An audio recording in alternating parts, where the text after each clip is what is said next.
এবং প্রত্যেকটি সাবজেক্ট নিয়ে রিভিউ থাকবে, প্রত্যেক গ্রুপের জন্য আলাদা আলাদা সাবজেক্ট নিয়ে রিভিউ থাকবে। সেই ভিডিওগুলো অবশ্যই আপনারা দেখবেন, তাহলে কিন্তু আপনারা কোন সাবজেক্ট নিয়ে পড়তে চাচ্ছেন, সেই সাবজেক্ট নিয়ে পড়লে আপনাদের ভবিষ্যৎ কী হবে সব কিছু আপনারা জানতে পারবেন। প্রিয় শিক্ষার্থীবৃন্দ, আসসালামু আলাইকুম।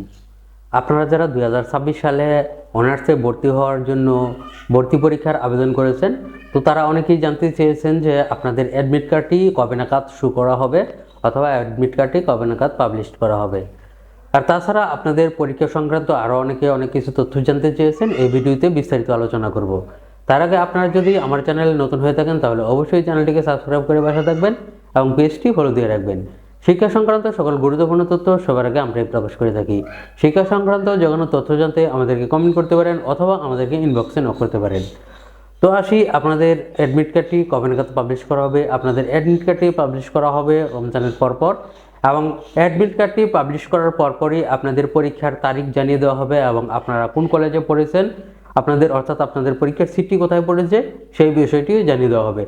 এবং আপনাদের পরীক্ষা সংক্রান্ত যে তথ্যগুলো আপনারা জানতে চেয়েছেন সেই বিষয়ে কিছু আলোচনা করি। আপনারা অনেকেই জানতে চেয়েছেন যে আপনারা ইন্টার পরীক্ষা দিয়েছেন কমার্স থেকে অথবা বিজ্ঞান বিভাগ থেকে, তো আপনারা এখন মানবিকে ভর্তি হতে চাচ্ছেন অনার্সে, তো এর জন্য আপনারা মানবিক সাবজেক্ট দিয়ে আবেদন করেছেন। সেক্ষেত্রে আপনাদের পরীক্ষাগুলো কী হবে? আপনারা ইন্টারমিডিয়েট যেই বিভাগ থেকে পরীক্ষা দিয়েছেন সেই বিভাগ থেকেই কিন্তু প্রশ্ন করা হবে।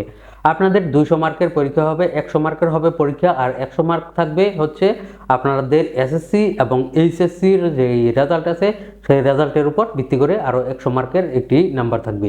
সেটি থেকে আপনারা আপনাদের এসএসসি এবং এইচএসসির যে রেজাল্ট আছে সেটির উপর ভিত্তি করে সেখান থেকে মার্ক পাবেন। আর আপনারা 100 মার্কের পরীক্ষা দিবেন, পরীক্ষাটি হবে এমসিকিউ আকারে এবং পরীক্ষার সময় থাকবে 60 মিনিট। 60 মিনিটে আপনারা 100টি এমসিকিউ দাগাতে হবে এবং আপনাদের কোনো নেগেটিভ মার্ক থাকবে না। আপনারা ভুল দাগালেও কোনো সমস্যা নাই, সঠিক দাগালে অবশ্যই সঠিক নাম্বারটি পাবেন। ভুল নাম্বার দাগালে বা ভুল যদি এমসিকিউ দাগান তাহলে কিন্তু আপনাদের কোনো মার্ক কাটা যাবে না। তো এই বিষয়গুলো অনেকেই জানতে চেয়েছেন, আরও জানতে চেয়েছেন যে আপনারা পড়ার জন্য অবশ্যই কোন কোন বিষয়গুলো নিয়ে আপনারা পড়তে চাচ্ছেন।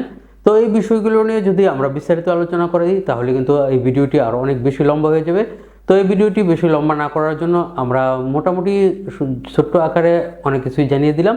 তো পরবর্তীতে এবং সাবজেক্ট আকারে এবং কোন কোন সাবজেক্ট ভালো হবে সেই বিষয়গুলো নিয়ে এবং কীভাবে অনার্সে ভর্তি হবেন, অনার্সে ভর্তির জন্য কী কী প্রক্রিয়া আছে সবগুলো নিয়ে আমাদের ভিডিও থাকবে এবং প্রত্যেকটি সাবজেক্ট নিয়ে রিভিউ থাকবে, প্রত্যেক গ্রুপের জন্য আলাদা আলাদা সাবজেক্ট নিয়ে রিভিউ থাকবে। সেই ভিডিওগুলো অবশ্যই আপনারা দেখবেন, তাহলে কিন্তু আপনারা কোন সাবজেক্ট নিয়ে পড়তে চাচ্ছেন সেই সাবজেক্ট নিয়ে পড়লে আপনাদের ভবিষ্যৎ কী হবে সব কিছু আপনারা জানতে পারবেন। তো আজকের জন্য এই পর্যন্তই। সবার জন্য রইল শুভকামনা। আসসালামু আলাইকুম।